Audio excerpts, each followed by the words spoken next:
Hi guys, welcome back to my channel. I hope you're having a great day so far and welcome to today's video, which as you probably noticed from the title is going to be something a little different from me. I really have been struggling. I've been struggling.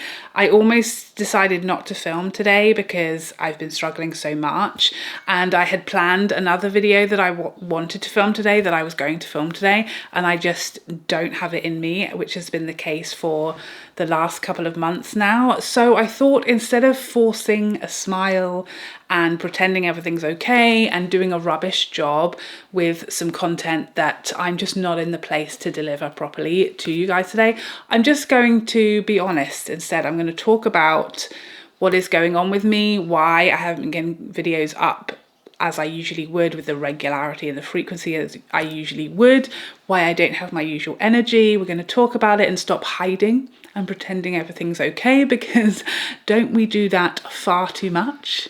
Women in general, certainly mothers, working mothers, we do it too much. So I'm going to stop the nonsense and just chat with you guys. I think it will make me feel better. It will help you understand what's going on and what to expect from me over the next probably at least a few more weeks. And I'm just going to do my makeup for the day. I'm not using anything particular, anything especially exciting or new. I'm just going to use whatever I wanted to use today. We're going to get ready and we're just going to talk about some stuff. Some of it I hope might be helpful or useful to some of you as well who had similar issues to myself, and it just might help explain a few things. So without further ado, let's get started. I'm just putting on some of my Tatcha Kissu lip mask before we get going. It's obviously not going to be like a makeup tutorial or review or anything today, so I will list everything for you that I'm using in the comment section. That you see, brain not functioning, in the description box is where it will be. So before I get started, I know no matter what I say, people are going to do whatever they want to do and say and comment whatever they want to say. I've been very hesitant to talk about what's been going on with me, even today, when I felt like, do you know what, the time has come. I don't have it in me to film normal content, and I'm stressing myself out because I'm thinking, you know, it's Monday, I should have a video going up. I don't have anything. I don't have it in me to film my normal content, and it's stressing me out. Whereas I feel like if I just make this video, suck it up, talk about what's going on, then I will feel better. You guys will understand, you know, it'll be easier for you guys to know what's going on if I miss an upload and things like that. And I just feel like everyone you guys are always really patient and understanding with me anyway. It's literally myself that's doing this. You aren't putting any pressure on me. No one's doing that.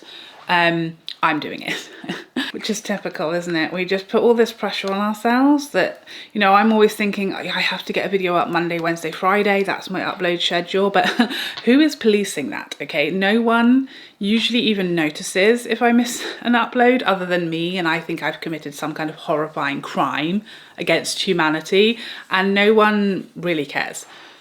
But I've put so much pressure on myself to just like battle through, stiff upper lip it up, and that's just not working anymore. So I have been hesitant to talk about this because the one time I ever spoke about like health issues on my channel was years ago, like when my channel first started, and I regretted it so much. I actually took the video down because I was new in those days. I didn't know this would happen, but I just got so much unsolicited like internet doctoring from it, and as usual, I know it all comes from a really good place and people trying to help, but it really wasn't helpful. And you know, as I've said to you guys before, people love to like diagnose me with things on the internet that I don't have, and that in itself is very stressful and can be, you know, quite anxiety inducing, being told you've got X, Y, or Z, or you need to go to the doctor, you've got this,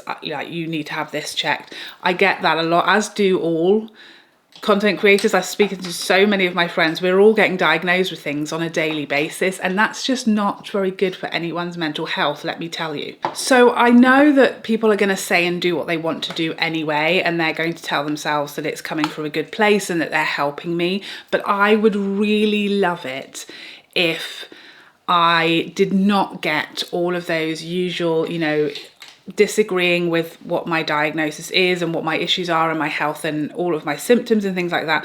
I'm here to just tell you what is going on with me. I'm not asking for a diagnosis. If I was, I would not be coming to social media for that. You know, as I said, we've worked through my diagnosis, my blood tests, we've done everything, and I know exactly what's going on, and I wouldn't be sharing this if I wasn't, you know, fully through and out the other side of this, because I know that everyone would be trying to diagnose me and give me advice. And I know it seems mean of me to say that I'm not looking for advice, because I know people just want to help me, but I have to sort of prioritize, you know, being as sort of comfortable and confident with what I'm doing and working on that with my professional who sees me in person and knows all my blood tests and results and everything, because, you know, it's just the amount of it. That's the thing. I know people are sort of thinking, you know, I know about this, or this has happened to me and I can really help this person. But the thing is, it's not just one person. There'll be like 50 different opinions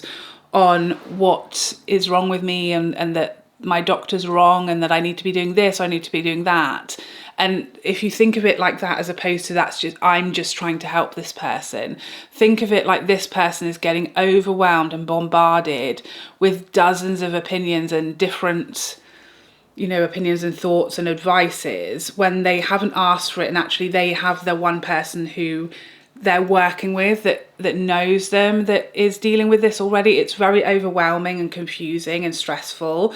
So I'd love you, if you can, please, not to diagnose me, not to tell me like my doctor's wrong, I need to be doing X, Y, or Z. I've got my plan in place, we're working through it, it's perfect, I'm happy with it. So please, I beg you, don't diagnose me with something else. Don't tell me I'm wrong, it's this and not that.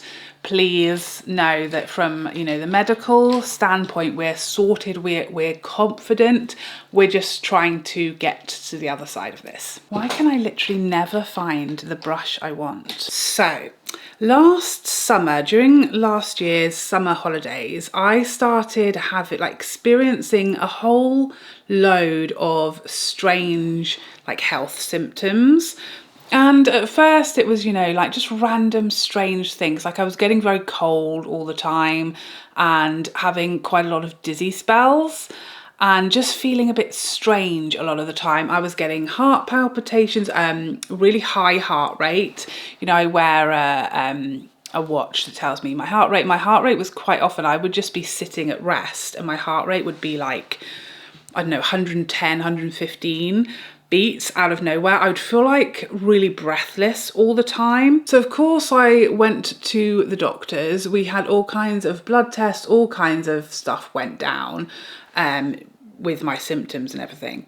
But I was very confident just from sort of reading and researching about my symptoms. By the way, the issue that happened initially is the waiting list was so long for me to get a blood test. Like when I called up my doctor and I was like, something is wrong, I was really confident I knew what it was.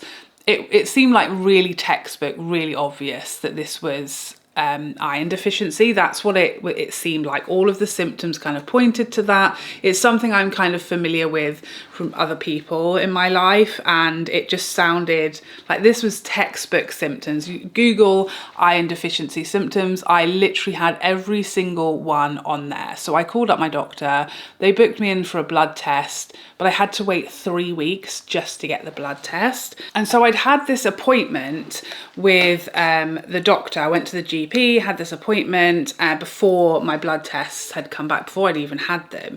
And I was explaining all of my symptoms and their opinion. I just want to say, I'm not like bashing GPs.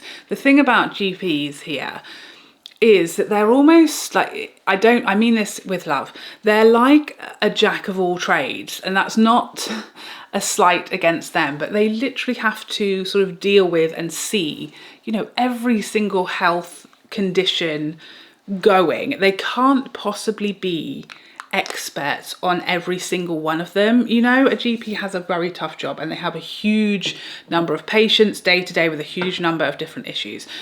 So what happened was I sat down with this GP. The GP did not believe that my symptoms that were so severe and so many could possibly just be down to iron deficiency. Now, obviously, having spent like the best part of a year now learning about iron deficiency, reading about it, you know, reading books and studies and joining groups and things like that, all about iron deficiency, I now know 100% all of my symptoms were being caused by iron deficiency. However, this particular GP just couldn't believe that that was the case, especially as I wasn't actually anemic. So, by the way, I just want to be clear here. I'm not a doctor, I'm not a professional. I am not the person to take, you know, medical advice or information from whatsoever. I'm like hanging on by a thread, just trying to understand, you know, my own body. So by all means, please don't listen to me from a medical standpoint. Of course, you must speak to your own doctor, do your own reading and make your own decisions. But I was not anemic. So initially I had a sort of blood panel that didn't include ferritin. So I checked to see whether I was anemic, which basically means that whether or not you have enough iron in your blood. However, what they didn't check, and that came back normal. So again, this sort of backed up my GP saying, oh, you're not anemic, therefore these symptoms can't be iron deficiency. However, there is this stuff called ferritin, which they didn't test. So your ferritin level is basically how much iron your body has in its stores, like its backup, its surplus, as opposed to how much iron your blood currently has like within it. So while my iron levels in my blood were like in the normal range, we hadn't tested my ferritin. And the issue there is that while your body has enough iron in the blood to like keep you alive, keep you breathing, it won't use your iron well when you have no iron stores, because your body knows your iron stores are low, and therefore it's like only going to use the iron for like the essential like life maintaining jobs. And iron has so many vital uses in the body. So essentially my body had like 0 iron stores. When I eventually got I had to fight to have my ferritin tested, because typically with the NHS, what they'll do is they'll do a blood panel, so they'll check whether you're anemic. If you are, so if your blood tests your like usual iron levels within your blood, you can clearly tell I don't know what I'm talking about. If they come back abnormal, then they'll test your ferritin. But because mine came back normal, they didn't want to test my ferritin, because they said, no, you're not anemic, so it can't be that, we've ruled it out. So I had to really fight to have my ferritin checked, because I was doing my own reading. You know, I had learned and spoken to iron experts that actually you need to have your ferritin checked, because iron deficiency can be very dangerous, and the blood tests you've had didn't include your ferritin, and it's really imperative you have that done, because this sounds like classic iron deficiency. So I had to fight a battle to have my ferritin checked, because I was just being told it's not your iron, these numbers have come back normal. So in the meantime, while I was waiting and fighting to have this ferritin number checked, this doctor, one of my worst symptoms was insomnia. I was having severe anxiety, and my heart was literally, I was lying in bed trying to get to sleep. My heart rate was 120, so not a chance was I getting to sleep. And so this doctor that I spoke to, who didn't believe that my symptoms were iron deficiency, because A, she was just reading the blood panel that I had and said, oh, it's normal, and B, she just didn't believe that this amount of symptoms could be caused by iron deficiency in the first place. So I was having all of these crazy tests, like they thought I was having a stroke, a heart attack, like a blood clot. We had all these crazy tests going on and everything was coming back normal. But in the meantime, and obviously coming from a really good place, but now I think about it, a really misguided place, this doctor wanted to address my insomnia. You know, she was like, all of this is obviously not helping the anxiety. I was having panic attacks, and the fact that you can't sleep is really not going to help you, you know, with any of this. So she was like, that's the one thing we can sort of immediately address, is helping you sleep so that you can, you know, cope better, rest, and try and help your body deal with whatever it's dealing with. So that it's really imperative that you get some good sleep. By the way, I'm not sure if I explained, this is all sort of happening, this sort of diagnosis stage and blood test stage was all happening around like September of last year. That's how long this has been going on. So this doctor basically wanted to prescribe me an antidepressant. Now I wasn't depressed, I wasn't experiencing depression, but I was experiencing anxiety for the first time in my life. I've never been someone who suffered with anxiety prior to last summer at all, which was like quite the experience for me because, you know, like I said, I'm not an anxious person typically, and I had no idea how horrible anxiety is and what it can do and how it can make you feel, and it was really terrifying having never experienced it before and really not knowing what on earth was going on with my body. That was really scary. So I was experiencing anxiety, but I certainly wasn't experiencing depression. But the medication she prescribed to me, although it is an antidepressant, it also apparently has been shown to help with anxiety, but it is also like a mild sedative. So this is how this medicine was sold to me. By the way, the name of it I will put here. I don't know if I'm allowed to say, I don't know the rules about talking about medicines on here. So this is the name of this medication, just in case anyone wants to have a warning about what it is like. So I want to be clear, of course, you should always like do your own reading about any medication. My mistake here was that I was just in such a desperate place. I hadn't slept. I was not sleeping for like days on end. I felt like death. I felt horrendous. And I desperately needed to sleep, and I was in such a bad way. And I was just exhausted. I couldn't function. And so the doctor basically said, look, let me put you on this medication. It's going to really help you get to sleep, and it's really going to help you feel calmer. Hopefully it's going to help with your anxiety while we sort of figure out like what's going on here. What I sort of wish had happened is that I could have spoken to, or I knew to speak to, you know, more of an expert in iron deficiency at this time, because I now know all of this was just being caused by my iron deficiency, and I didn't need these tablets. And all I needed to do is really, really well, efficiently deal with my iron deficiency. And that was going to take time because iron, annoyingly, is very, very slow to build up in the body. It takes a very, very long time. It's not like you just take, you know, a supplement for a few weeks and it's fixed. It's going to more so take like a year to recover from where I was at. So just to give you some reference, if you have also been in this position, a healthy ferritin level is over 100. So the number when they do your blood test for like a good amount of iron, a healthy normal amount of ferritin is over 100. When I had my first blood test, mine was 10. So it was very, very low. Now, I will say, I know it's also important to investigate why and how that's happened. Like, why is it so low? Because it's not impossible, but it's fairly rare for it to just be dietary. And my diet is very good, very balanced.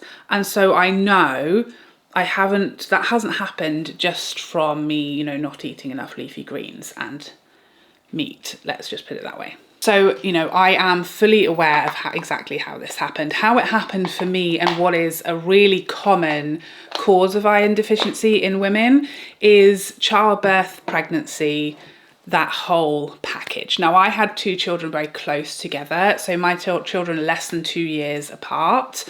And I wish we were told this. I wish someone, doctor, midwife, health visitor, after I'd had, you know, either of my children had said, you should really, you know, do some iron supplementation. I feel like we get told, you know, when we're pregnant that we all should be taking Pregnacare. We all should be taking our pregnancy vitamins. And I did do that. But I had a really brutal birth with my daughter, my first child, and I lost a huge amount of blood. I've also always had really heavy periods. I then breastfed my daughter for a year and then became pregnant with my son, another, you know, childbirth, labour, and then breastfed him for a year as well. And we know that while we're carrying babies, while we're breastfeeding babies, they just take everything from us, you know. So it's really important. So that is why, you know, one reason that I really wanted to make this video is that if you have had babies, multiple babies, particularly close together, so your body has not had a lot of time to sort of replenish everything they stole from us during this time, particularly if you had a labour where you lost a lot of blood volume, then it is essential that you take your vitamins, especially iron, that you need to rebuild your iron stores, or we end up where I am now. But, you know, nobody told me I needed to take iron, and so I didn't. And I think this just has basically diminished over time. I've got lower and lower on my stores, which were probably already extremely low after having my children, and I've never fixed it, I've never repaired it, and I do have, like I said, very heavy periods, and it's just got lower and lower over time. But I will say, if you are ever prescribed something or recommended a medicine, a drug by your doctor, I beg you to read about it first. I think my thing is my brain was not functioning. I didn't know what was going on. I was not thinking clearly. I was obviously in quite a desperate place, and I just didn't have it in me. And maybe it didn't occur to me that this was like not a good idea. I just listened to the doctor, did what they said, trusted them to give me the right advice, and I started taking these tablets, and I will say they did work very well at getting me to sleep. They did absolutely do their job. During this time, I then got my ferritin results, realised I was in really severe iron deficiency, and I started working on that. So I have been taking really crazy high iron supplements that have been working really excellently for me. I also joined all kinds of forums and panels, and I went to see an iron specialist, and we were working on that. And my iron levels now are like 60. We're at 60, so I've gone from like 10 to 60. I'm over halfway towards a healthy iron dose. So that is all excellent news, really, really great.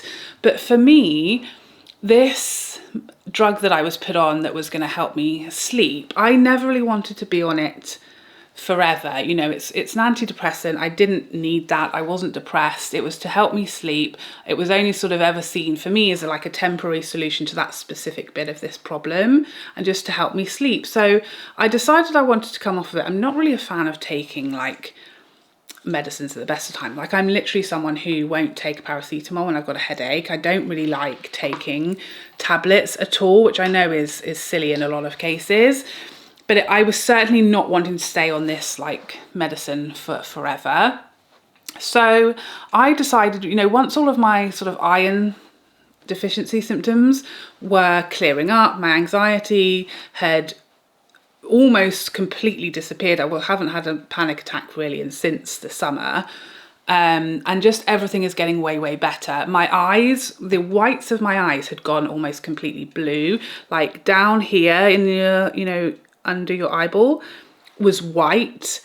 My tongue looked crazy, and my mouth hurt all the time. All of that, these crazy weird symptoms have completely gone. I also learned a new symptom I'd never heard of, something called air hunger, which is the perfect description for what I was experiencing, where I'm breathing, I know I'm breathing in and out, but it feels like I'm not. It feels like no air is going in. That's called air hunger, and that's a classic low iron deficiency symptom.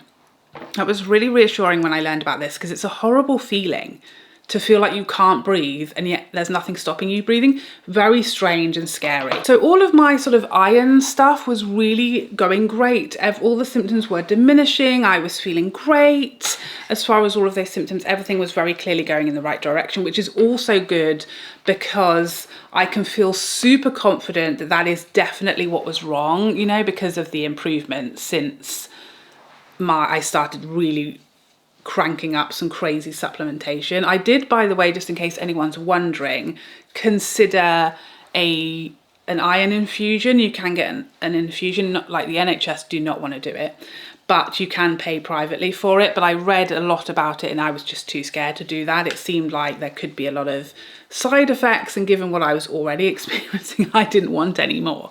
So I decided just to do it the slow and steady route. And obviously I could have got my iron up a lot quicker with an infusion, but I just decided I'm just going to stick it out.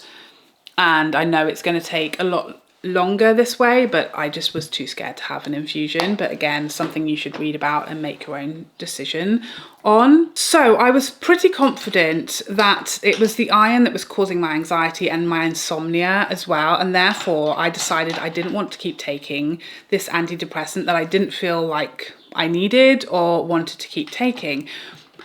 And here's where the real problem has kicked in. You thought this was about iron deficiency, but it's not. So what I was never told when I was prescribed this medicine is that it is one of the most brutal drugs to stop taking. That was never a conversation with my doctor. Going through what I'm going through currently, I really feel like that's a terrible disservice, given that I didn't really need this drug at all. You know, given that this was being, the symptoms I was experiencing, the symptoms that I was experiencing were being caused by my iron deficiency. I should never have been put on such like a hardcore drug that I didn't really need, that has this incredibly brutal withdrawal rate, like range of symptoms. I'm in a living hell. So as I said, it was never my intention to like take these tablets forever. It was really just in that moment when I was so unwell and really just not able to sleep and desperately needing to sleep, I needed help to sleep. And so as soon as my iron started to improve and I started to feel like well again, I decided I was going to stop taking these tablets that would really just help me get to sleep. So I initially spoke to the doctor and said, I want to stop taking these. Can I just stop, or is there a process? Because I had no idea what was about to befall me. I was completely blind and knowing nothing about what coming off of this drug was like. The first doctor I spoke to said, yeah, just stop. If you feel fine, then that's fine. If you don't, give us a call. That was what the doctor first told me.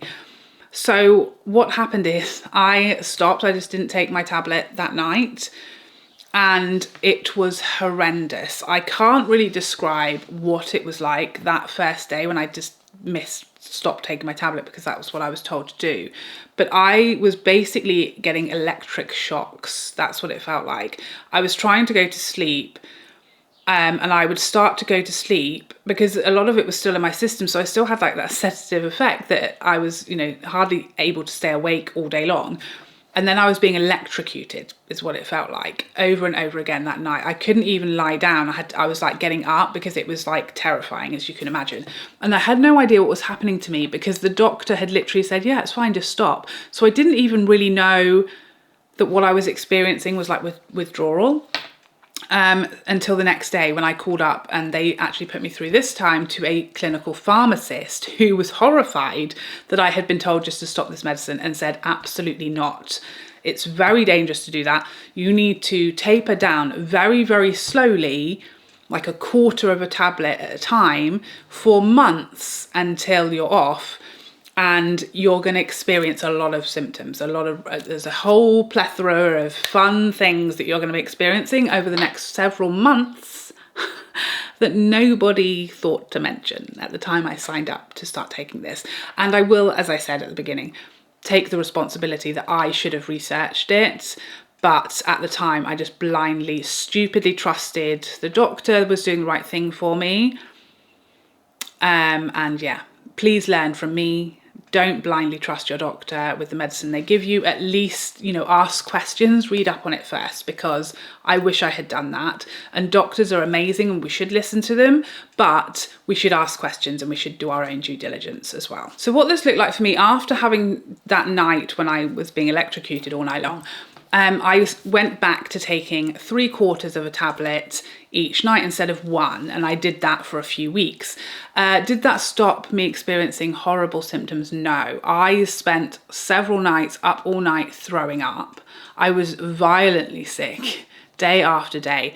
But I will say almost immediately, once I finally got to fully stopping taking the tablets, I realised how awful this medicine had been making me feel. I had been walking around in like some kind of zombie state for months, not really realising that it was those that was doing that to me. So when I actually finally came off of them, although I'm now dealing with all of these withdrawal symptoms, I feel alive for the first time since I started taking them. I really just had no idea they were doing that.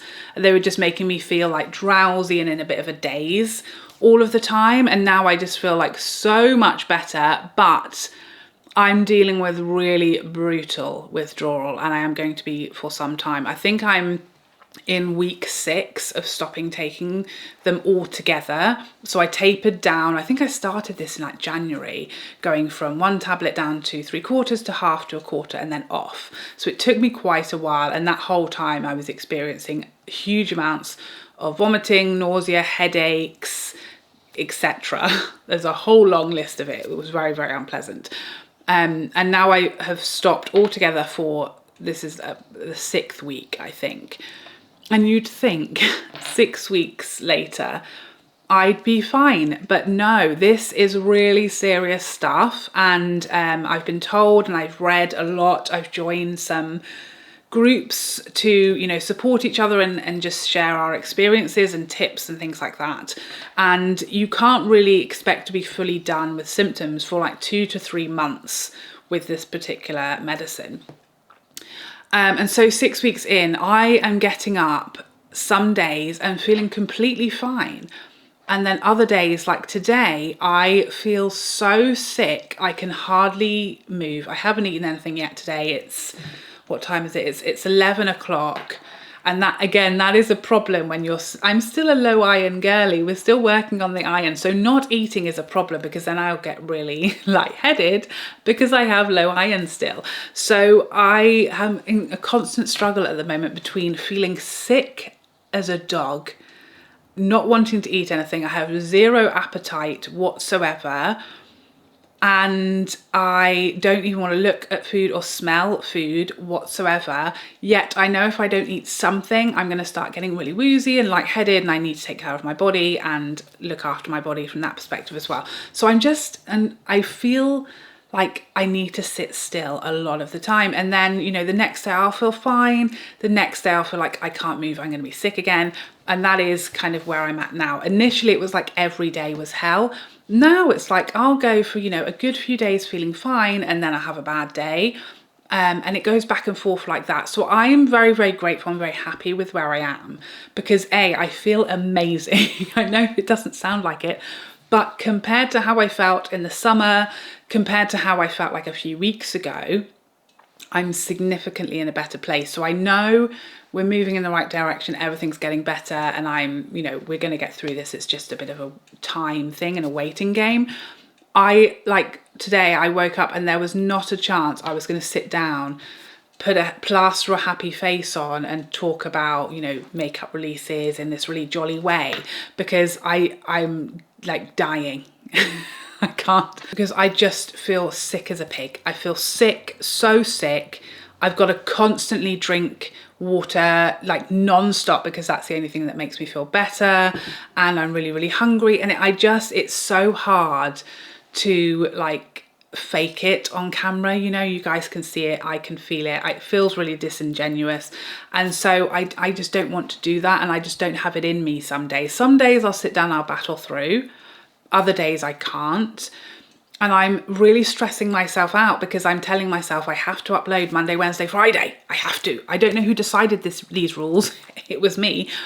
But I'm pressuring myself. And then I know I'll be making content that isn't up to par. It's just useless. I know it's going to come across on camera that I'm not in the mood or in the place to deliver the content as well as I usually would. I just sometimes need to lie down and not move. And have a, you know, a duvet day. That's what I need to do. And I need to really prioritize my well-being during this and just be kind to myself, because my body's going through a lot, and I need to get through this and just, you know, move on from this horrible chapter of my life. So as I said, I'm in theory really at the end of this journey. So I thought, you know, I'd managed to get through this without having to offer you guys any kind of explanation or talk about this at all.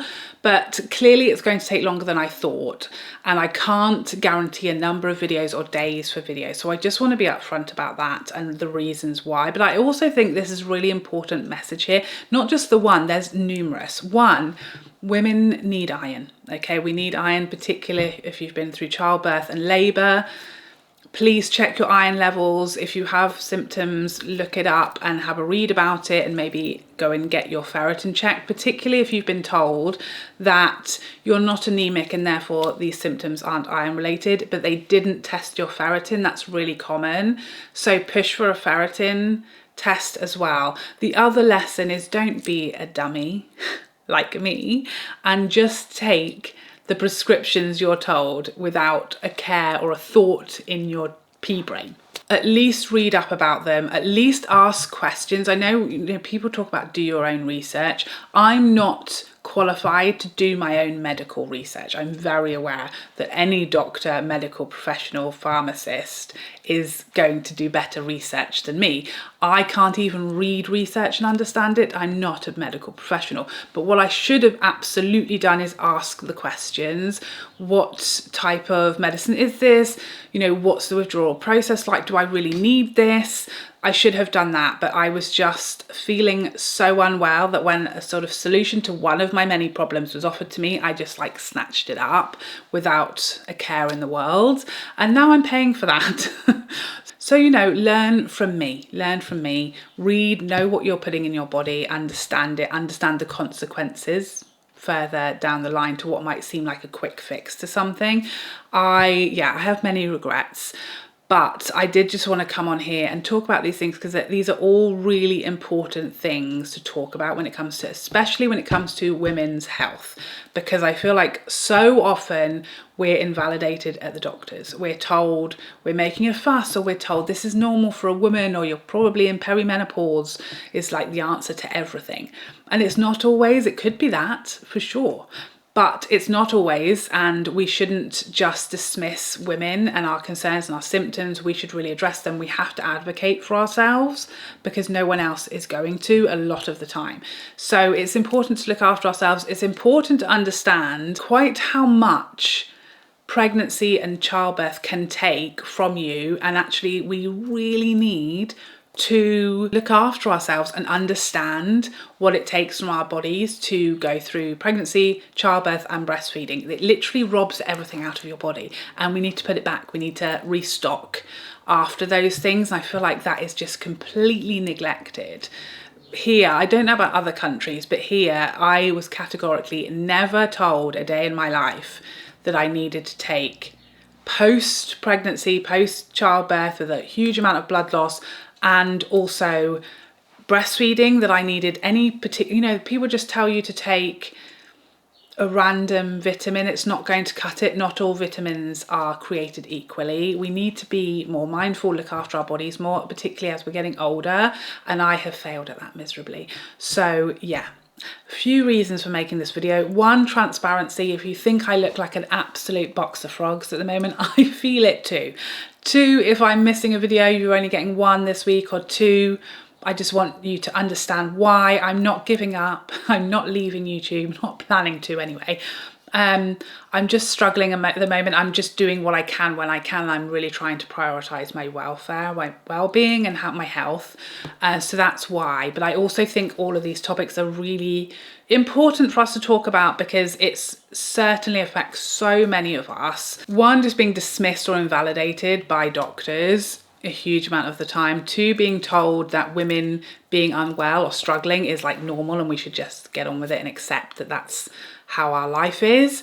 And three, just advocating for ourselves at the doctors and understanding like the importance of looking after our bodies, looking after our health, because eventually, like, you'll get away with it when you're 20, but when you're in your 40s and you've had 2 children and you've done nothing to make sure your body's okay, it's gonna get you. But there you have it. That is what I wanted to talk to you guys about today, to open up. I hope this helps someone.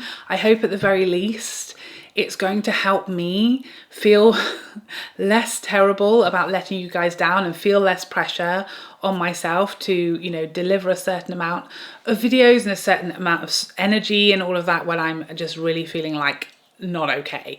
So yeah, hopefully this is going to just explain a few things, and I can maybe give myself a little bit more grace, because I know you guys will always give me grace and understanding and patience, but I'm not very good at giving myself those things. So I think it was important for me to talk about this today, for myself, but also for anyone else who is in a similar position or experiencing anything similar. You're not alone. You know, so many people are experiencing these crazy symptoms and misdiagnoses and bad advice and medication issues, and it's so important that we advocate for ourselves and that we fight to feel healthy. We all deserve to feel and be able to live and not just survive. You know, we should be looking after ourselves, and we deserve much better than this. So yeah, hopefully this was a little bit of food for thought for everybody, and maybe this might help somebody in a similar position to know you're not alone. It's really tough. We all make mistakes. We all don't get things perfectly right, and we have to fight for ourselves because no one else is going to. But there you have it, this strange little video today, very, very different, but it's just what I felt like I needed to do, and it was the only thing I felt like I could do today with you guys. So thank you so much for joining me today. I would love to see you in the next one, whenever that may be. Hopefully very, very soon we'll be back to regular scheduled videos.